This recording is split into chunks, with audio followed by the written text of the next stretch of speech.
જેમ જેમ વરસાદની આવક વધી રહી છે તેમ તેમ નદી નાળા ડેમ ઓવરફ્લો થઈ રહ્યા છે। તેવામાં વાત જામજોધપુરના સોગઠી ડેમની કે જ્યાં પાણીની આવક વધતા ડેમ ઓવરફ્લો થયો છે। ઉપરવાસમાં ભારે વરસાદને કારણે ડેમની અંદર પાણીનો ભરાવો થયો છે। નારમાણા ગામમાં 1.5 ફૂટ જેટલા પાણી ભરાયા। ઓનલાઈન પર સંવાદદાતા ઉપેન્દ્ર ગોહિલ જોડાયા છે। ઉપેન્દ્ર, ડેમની અંદર આવક સતત વધી રહી છે, ડેમ ઓવરફ્લો, શું વિગતો?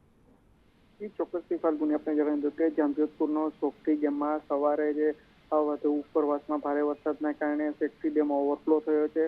સોગઠી ડેમ ઓવરફ્લો થતા ત્યાં બાજુમાં આવેલું નારમાણા ગામમાં પણ 3 ફૂટ જેટલા પાણી ઘૂસ્યા છે। જામજોધ જિલ્લાના જામજોધપુર તાલુકાના જે નરમાણા ગામ છે ત્યાં સવારે વરસાદ વરસતા આ પરિસ્થિતિ સર્જાણી હતી। હાલ તો ગામમાં જે અવરજવર જે કરવાનો રસ્તો હતો તે બંધ કરવામાં આવ્યો છે। તો સાથે સાથે ડેમની જે નીચાણવાળા વિસ્તાર હતા કે નીચાણ જે કાંઠે વિસ્તાર હતા તેને ડેમ સાઈડમાં ન જવા દેવામાં અપીલ પણ કરવામાં આવી છે અને તંત્ર દ્વારા આ બાબતે વધુ કાર્યવાહી કરવામાં આવી રહી છે। જી બિલકુલ ઉપેન્દ્ર, આભાર તમામ વિગતો બદલ।